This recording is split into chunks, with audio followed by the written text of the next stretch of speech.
Film ini dimulai dengan gambaran kehidupan keluarga yang tampak sempurna. Edward dan Connie Sumner tinggal di sebuah kawasan elit yang indah. Rumah mereka besar dan hangat, serta banyak dikelilingi pohon nangka, lengkap dengan asisten rumah tangga bernama Gloria. Mereka juga punya seorang putra kecil berusia 8 tahun yaitu Charlie yang ceria dan hiperaktif. Dari luar, hidup mereka memang terlihat sempurna. Pernikahan yang stabil, keluarganya yang tampak bahagia, rumah yang sangat nyaman. Semua orang mungkin berpikir mereka sudah punya segalanya. Tapi di balik itu ada sesuatu yang perlahan retak, sesuatu yang tidak terlihat mata tetapi bukan jurig. How do I look? Very handsome.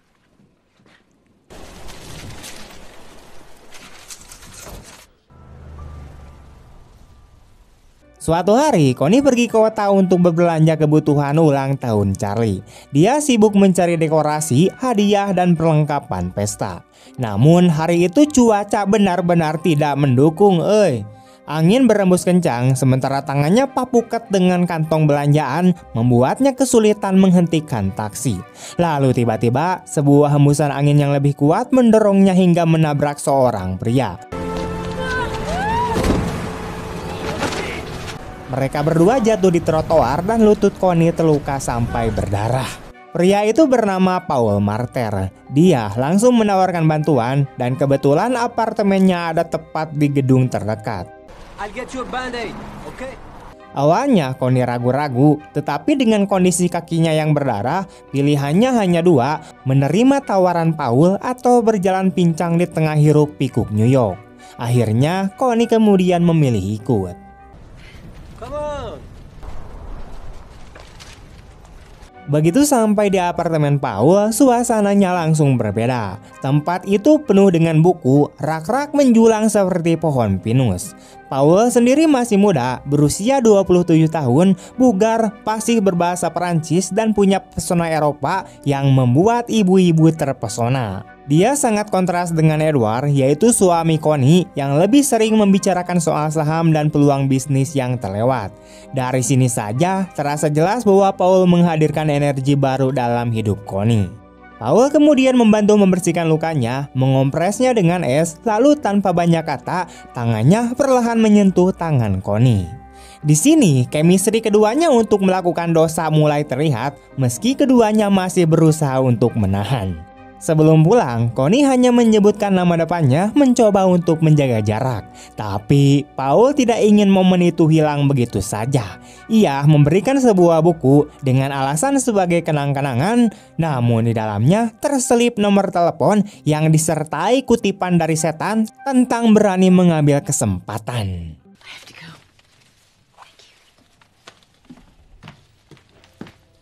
Beberapa hari setelah kejadian itu, Connie tidak bisa berhenti memikirkan Paul. Semakin dia mencoba mengabaikannya, semakin besar rasa penasarannya. Sampai akhirnya dari Grand Central Terminal, dia memberanikan diri untuk menelpon Paul. Awalnya hanya sekedar ucapan terima kasih, bahkan Connie berniat mengirimkan sebotol anggur sebagai tanda terima kasih. Tapi Paul justru memanfaatkan momen itu untuk mengundangnya datang lagi. Dari sini jelas sudah ini bukan lagi sekedar basa-basi. Okay. Connie akhirnya kembali menemui Paul, di mana pertemuan kedua itu penuh dengan godaan halus. Paul menggenggam tangan Connie lalu menggesekkannya di atas sebuah buku braille. Sentuhan itu sederhana, tapi syarat dengan simbol sensual dan puitis, di mana Connie merasakan ketegangan yang semakin nyata.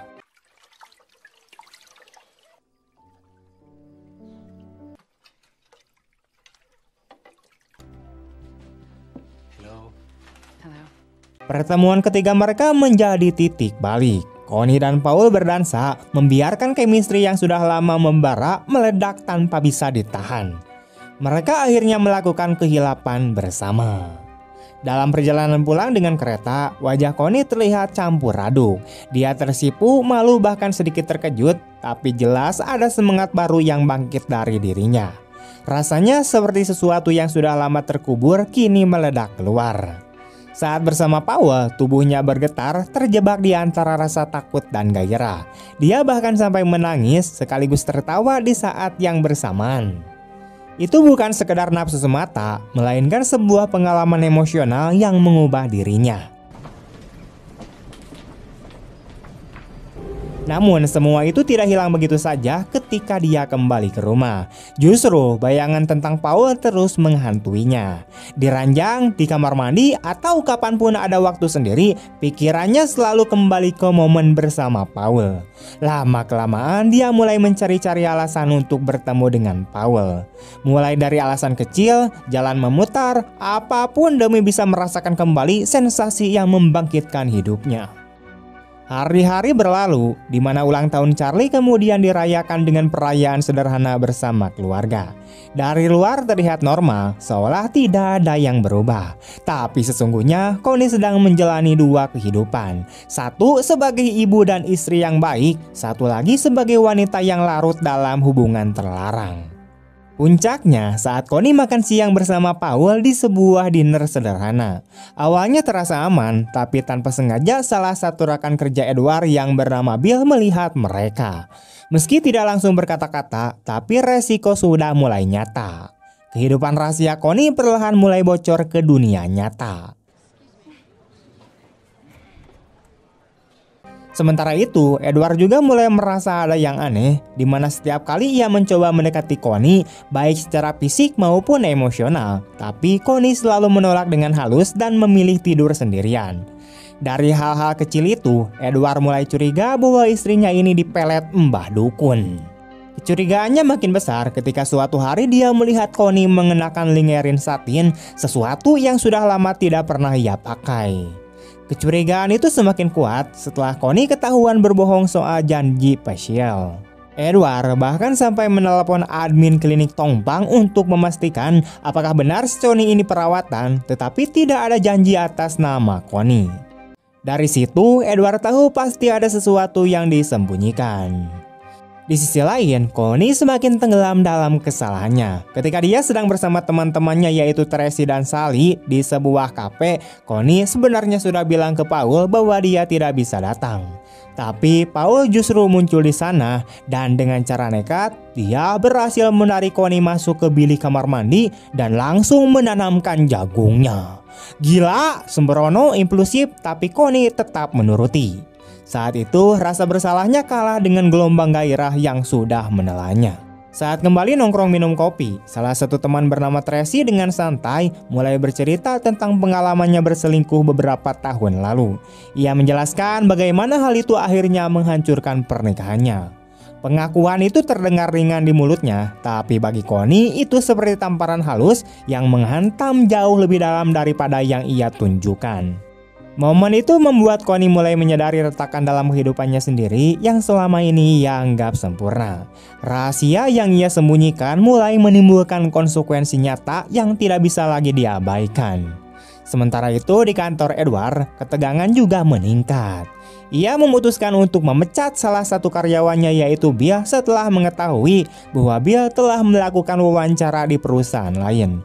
Bagi Edward, hal itu adalah bentuk ketidaksetiaan yang tidak bisa diterima. Namun yang lebih mengejutkan, Bill ternyata adalah orang yang melihat Connie bersama Paul di restoran beberapa waktu lalu.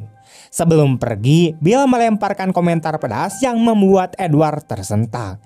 Ia menyindir agar Edward berhenti terlalu sibuk mengurusi loyalitas karyawan dan lebih memperhatikan kehidupan rumah tangganya sendiri. Sindiran itu membuat Edward mulai kena mental dan mempertanyakan semua hal yang selama ini ia anggap terkendali. Tidak lama setelah itu, Edward memutuskan mengambil langkah lebih dramatis. Ia menyewa seorang detektif swasta dari Departemen Upin Ipin yang bernama Frank.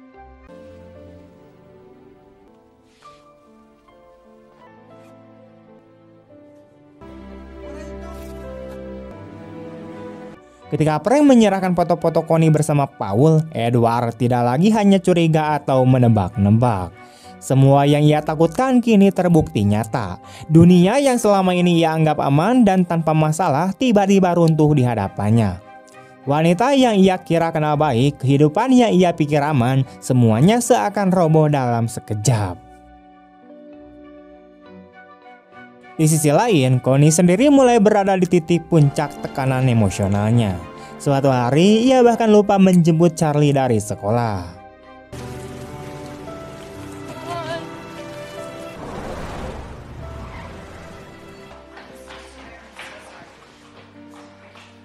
Kesadarannya semakin tajam bahwa perselingkuhan yang awalnya ia anggap pelarian yang menebarkan kini mulai merusak hidupannya yang nyata, tanggung jawabnya, dan orang-orang yang benar-benar ia cintai. Ia menyadari bahwa ia tidak bisa terus hidup seperti ini dan harus mengambil keputusan, yaitu saatnya mengakhiri hubungan dengan Paul. You're crying, Mom. Mommy's just a little sad, that's all. Setelah berbelanja kebutuhan sehari-hari, Connie kemudian pergi ke apartemen Paul sambil membayangkan berulang kali apa yang akan ia katakan.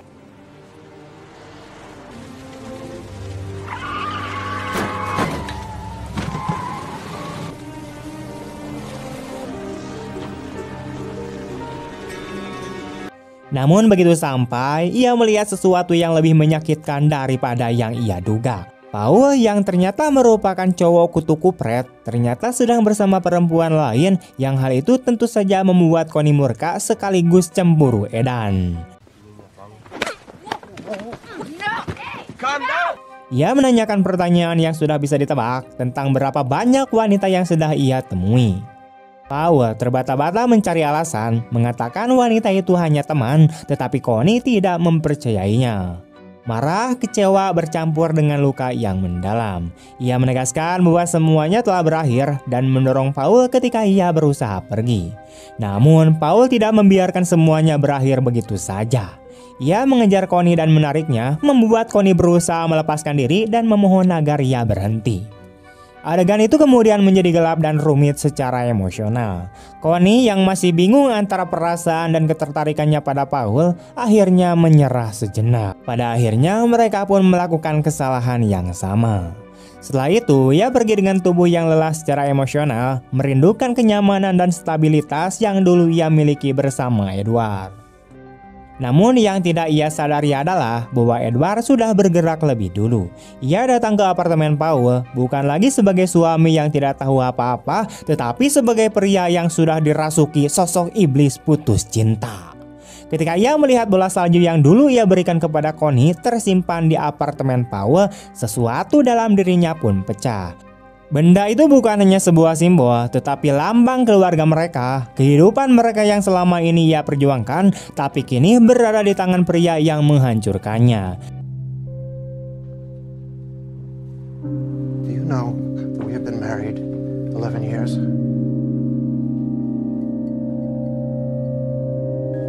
Why would you do that?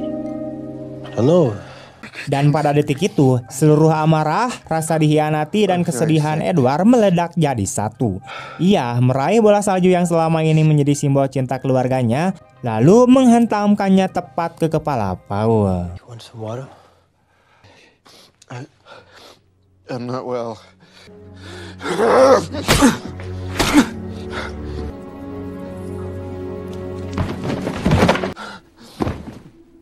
Saat napas Paul berhenti, Edward kemudian berdiri gemetar, sadar bahwa ia baru saja berubah dari seorang suami setia menjadi seorang pembunuh. Setelah itu, Edward kemudian memasuki fase membersihkan jejak. Panik, ia berusaha menghapus semua tanda tentang apa yang telah terjadi. Ia kemudian mendengar suara Connie di mesin penjawab telepon Paul. Connie sebelumnya sempat meneleponnya untuk benar-benar mengakhiri perselingkuhannya. Pesan itu seharusnya bisa mengubah segalanya, tetapi Edward memilih untuk menghapusnya. Can't live like this. I'm so tired of lying and hurting my family. Sebagai gantinya, ia memasukkan tubuh Paul ke dalam bagasi mobil dan kemudian membuangnya di tempat pembuangan sampah seolah tidak pernah terjadi apa-apa. Tindakannya mengejutkan, tetapi terlihat jelas bahwa Edward bukanlah pembunuh berdarah dingin, melainkan seorang pria yang sudah didorong sampai ke tepi jurang. Tidak lama kemudian, polisi mulai menyambungkan titik-titik. Dua detektif NYPD bernama Dean dan Minnick datang ke rumah keluarga Sumner. Mereka menemukan nomor Connie di apartemen Paul dan menyadari bahwa Paul sebenarnya sudah menikah, sesuatu yang bahkan Connie sendiri tidak nyaho. Connie berusaha mengelak, mengatakan bahwa ia hampir tidak mengenal Paul selain rekan bisnisnya dalam menanam jagung. Has he done something wrong? When did you see him last? Well, we don't know. He's been reported missing by his family. His wife doesn't know where he is. I didn't know he was married. If you hear from Mr. Martel, let us know. Certainly. Ketegangan semakin terasa karena mimpi buruk yang ia kira sudah berakhir ternyata baru saja dimulai. Beberapa waktu kemudian, polisi menemukan tubuh Paul. Keluarga Summer kemudian kini berada di tengah sesuatu yang jauh lebih gelap daripada sekedar perselingkuhan. His body was discovered last weekend. Maybe you'd recognize him? No, I never met him before. You ever been to his apartment? No, I hardly knew him. You got a parking ticket right in front of Martel's apartment 4 weeks ago. Oh, that. It was Tracy and Sally. Yes. I had coffee with friends at a little. Look, I think that's enough. Right. Enjoy your weekend. You too.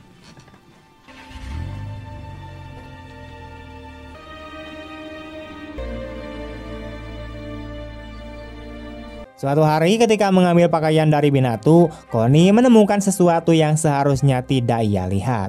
Foto-foto dirinya bersama Paul tersembunyi di saku salah satu jaket Edward. Saat itu ia sadar bahwa suaminya sudah mengetahui perselingkuhannya sejak awal. Malam itu di sebuah pesta, bola salju yang sama muncul kembali di rumah mereka. Benda yang tampak sederhana dan polos itu kini membawa seluruh beban dari pengalaman yang telah mereka lalui. Connie akhirnya menghadapi si Edward. Did you hurt him? You did, didn't you? Tidak ada lagi kepura-puraan dan diam. Edward kemudian terbuka, mengungkapkan rasa sakit dan kekecewaannya. Ia menjelaskan bagaimana ia telah bekerja keras untuk memberikan kehidupan yang baik bagi Connie dan Charlie, rumah yang indah, stabilitas, kenyamanan, dan kini semua itu seakan dibuang begitu saja. Patah hati dan kekecewaan begitu dalam dapat terasa dalam kata-katanya. Edward kemudian mengatakan sesuatu yang lebih menyakitkan. Ia mengaku bahwa ketika mengetahui semuanya, ia pernah ingin membunuh Connie, bukannya si Paul. Itu menunjukkan seberapa hancurnya ia secara emosional. Tetapi karena si Edward adalah sosok pemimpin keluarga yang setia, berkomitmen dan penuh tanggung jawab, dia tidak bisa untuk menceraikan Connie apalagi sambil mendiskon nyawanya. I didn't want to kill him, I wanted to kill you! You fucked him over and over and over. You didn't think I'd know? Edward. Hari-hari berlalu dalam keheningan yang berat. Namun suatu hari Connie menemukan ruang tersembunyi di dalam bola salju itu.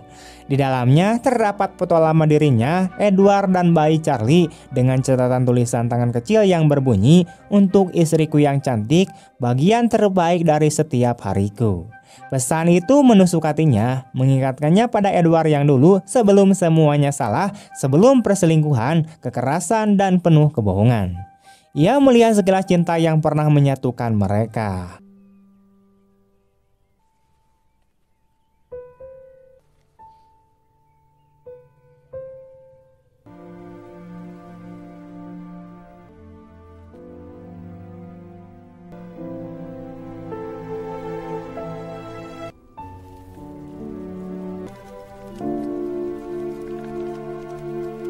You can come on up and clean it off, no?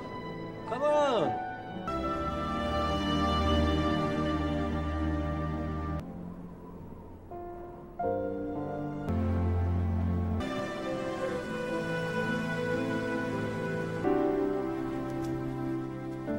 Connie kemudian memutuskan untuk membakar semua foto dan bukti yang tersisa. I'll turn myself in. No, we can get through this. Belakangan, Edward mengatakan bahwa ia siap menyerahkan diri untuk menghadapi konsekuensinya, tetapi Connie menghentikannya. Ia tidak ingin hidup mereka berakhir dengan cara seperti itu. Meski semua yang terjadi, ia memilih untuk melindungi sisa keluarganya. Mereka kemudian berusaha hidup normal kembali atau setidaknya mencoba. Dari luar tampak seolah tidak pernah terjadi apa-apa dan tidak ada yang mengetahui badai yang hampir menghancurkan mereka. Suatu malam, mereka berada di dalam mobil dalam perjalanan pulang. Edward berhenti di lampu merah dan dalam keheningan itu Connie melayang dalam fantasi. Ia membayangkan mereka pergi, menghilang bersama, memulai hidup baru jauh dari semua yang mereka kenal tanpa kebohongan dan rasa bersalah, hanyalah sebuah kedamaian. Edward mendengarkannya, tidak menolak dan hanya berkata, terdengar semuanya itu sempurna sambil menggenggam tangan Connie saat ia menangis. Kamera kemudian menjauh dan memperlihatkan bahwa mobil mereka terparkir tepat di depan kantor polisi. Dan dari situlah cerita pun tamat. Pada akhirnya kita belajar bahwa pengkhianatan sekecil apapun bisa menghancurkan cinta yang sudah dibangun dengan susah payah. Godaan sesaat mungkin terlihat indah, tetapi yang tersisa hanyalah penyesalan dan luka yang tidak pernah benar-benar sembuh.